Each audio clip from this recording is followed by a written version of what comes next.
lagi sa akong channel. And karon, base sa title dito sa ubos, nakita na ninyo, ako ipakita sa inyo og unsaon ako pag kilay. So unsa ko magkilay sa akong brows kit. Kilay is life ba? So kabalo ko mo kilay via pomade, kabalo sad ko gamit og kanang powder para magkuan sa kilay.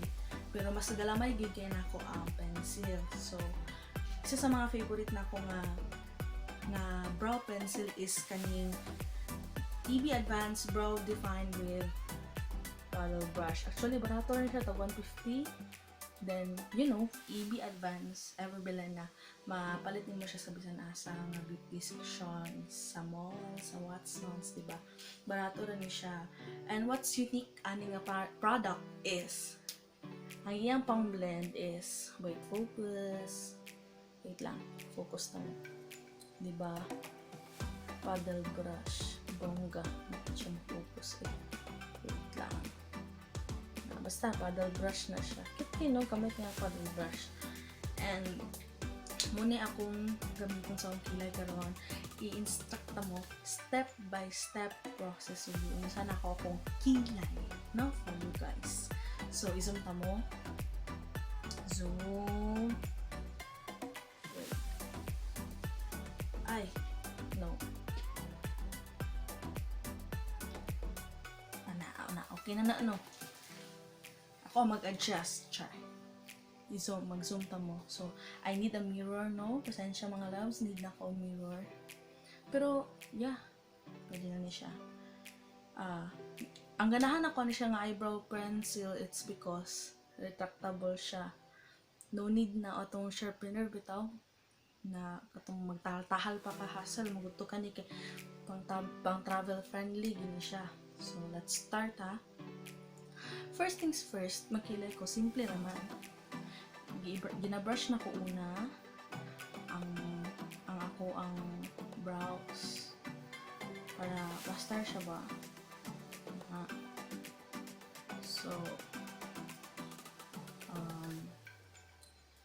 hindi ko mag-start. Wait, paduol dyan ko para makita gid ninyo yun sa nako. Start ko sa dini nga part. Wait, pencil. Mag-start ko dini nga part. Oh, struggle kini ba? Dini nga part sa center. Hinahinayon ako siya develop ang pigment. Paingon din sa tip. Kita ninyo? Ginakuan ako.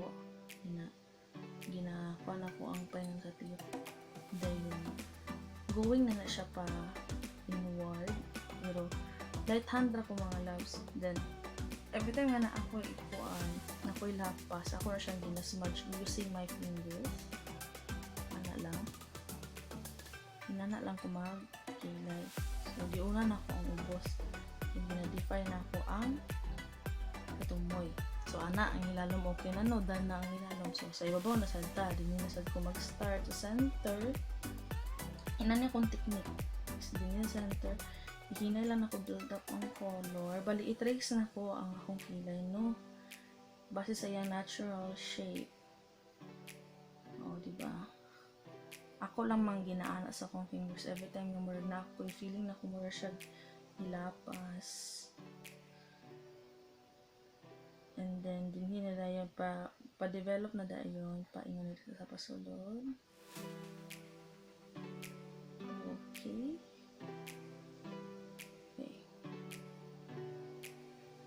Ano? Diba? So, na-trace siya from here to here. Ang akong kung gusto ma-achieve yung kilay is dinilight, tapos hindi palar. So, ako siya, kaya ako naman siya trace sa ubos, sa taas. So, ang akong buhaton is, ako siyang i-fill in ang mga spaces. Ang mga spaces na, at ang mga kuan, mga pahak-pahak.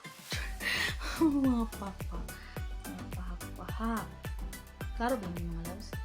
Mga pahak-pahak. Dili dyan ako i-fast forward para step on step process kita kilay lagi itong chikahan na nino. So bira ta ani. So ana lang, dili kinawagabutang nga product akong diri. As you can see, wala kay ko gibutang nga product diri no kay inani magud ni okay na siya. Okay na lugar na siya.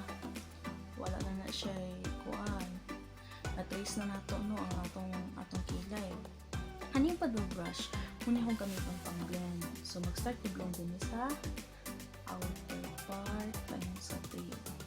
So then i-develop na ko siya until din sa inner part. Gina-brush na ko pa ibabaw. Diba? Ana lang kumapin. Mas na ko sa finger para mas natural sa tanaw.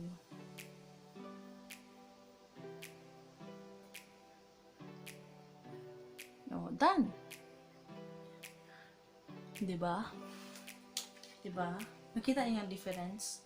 Kini nakakilay na, dinhi wala pa. So, muna siya nakakilay. Kani wala pa eyebrow product. So, sa pikas na sadta, no? Sa pikas.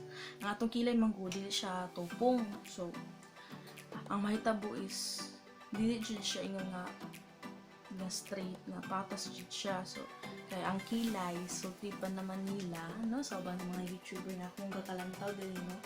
Nga sisters na sila. Adili na sila sisters or no. Ang eyebrow, sama ko eh. Ang eyebrow kuan siya magsuon, dili siya ingon nga kay kuan ka ng identical nga kasama sa kaluha. Magsuon lang sila. They are sisters pero dili sila identical twins. Tora. So enough for the chit chat atong tiwason mo itong isa kilay kung tabuang nakakilay itong pikas ang isa walay kilay, no? So mura gyapon same technique.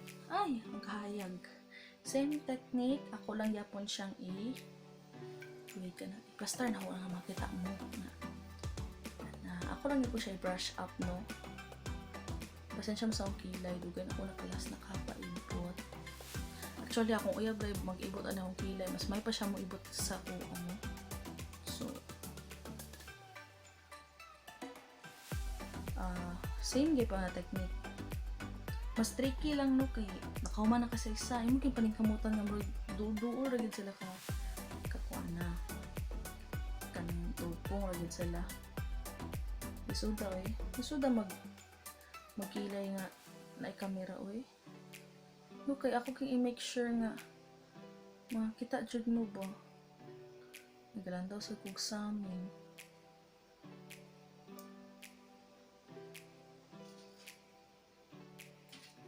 Oo, tuod jud ko ang storya nila nga ang nindot na tool is imong hands bay. Imo yung hands. Okay. Daghan ka magamit ng tool pero sa pag-makeup pero buot kidan time nga imong kamot magamit siya nimo siya sa pagdaghan kay kompleto ka with all the set of brushes. Di ba? Na-trace na nako siya. Na-darken na nako ang edge. As you can see. So, makita kag naay mo mga lapas. Ako rin muna anaon sa kuno para matanggal. Nana ra ko din. Diba? Then, inner dayon ang inner. Ako siyang gina-make sure kay kuan mo guni hiwit mo guni nga part sa akong kilay. Wait. Makita ninyo. Akong itupong siya pa. Ako na siyang ituwin para eventually, matupong siya. Oh, diba? Okay na po. Pero wala pa na blend. Wala pa na blend mga loves. Ay, saan ka-excite. Gamito na nato yung paddle brush. Ganangin ko sa paddle brush. Hindi siya sakit. Unlike sa spoolie bitaw na pagkapin sa mga tuon. Naibang sakit. Naibang gid sakit.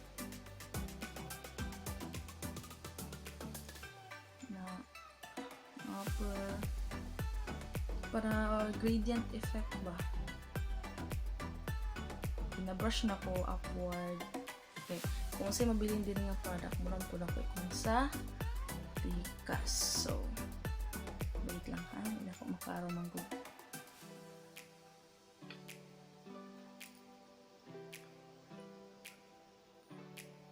blend lang gid. Blending is key. Mas sa kilay. Blending lang gid ang katapat.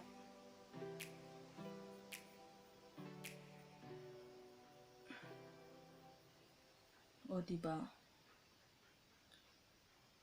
Oh, I'm done with my kilay. Okay na gayud saya. Diba? Though dili sila inanaka-perfect, no, as expected. Pero wala magiging perfect na kilay. Dili magiging na siya tubong sa kung saan. Pero mura ginay pinaka-easiest na ko na or feeling ako okay na siya para sa ako pa. Mama niya akong batayan pag ang akong kilay okay. Ako na siya ikuanan na ako sa akong nose. Di ba okay ra? Yung arch dayon din ni. So, naka-raise kay I have straight brows yun. Muna lisod kayo ikuan mo asang arch. Sabihin na-trace na ko nga ang arch na diri. Then ang bottom dayon. Diha. So, pasok kayo nga itong kilay sa pikas daw. Then ha? Ang arch o ang tail. So, atong kilay, okay siya karon.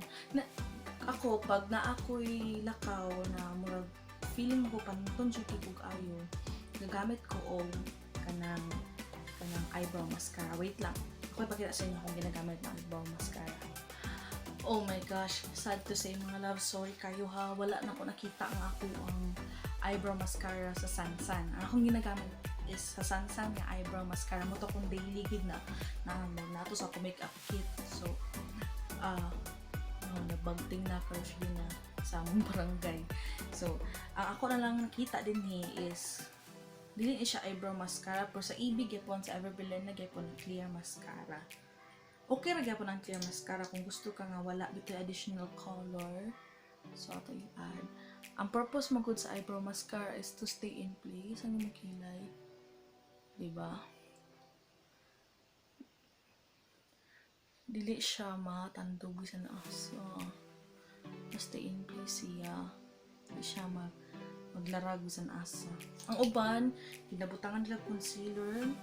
But for me, kung everyday lang, dili ra na ko ginabutangan ng concealer. So, that's it mga loves. Unta, dahamon na tunan. Unsa na akong kilay, no?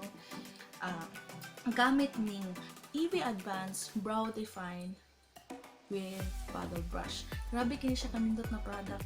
As in, dili siya panlisod i-workout sa imong kilay kay ang iyang pigmentation okay rin kayo para sa pareha nato ang mga beginners, no? So para ma-achieve niya yung inani na kilay, gamit lang mo mga products na nindot. I suggest kaning Brow Define sa EB Advance. Balik ta mo. Yan. That's it mga loves. Thank you so much for watching this video. Punta na mo yung natunan mo. And ayaw mo kalimot og like. Comment sa post kung unsa man yung mga gusto mga video. And please subscribe ani ang channel para mudako ang atong pamilya, no? That's it mga loves. Thank you so much for watching. See you on my next beauty video. Slarag na kayo gabi na kayo diri. Gabi na kayo ka-film. So, thank you mga loves. See you on my next video.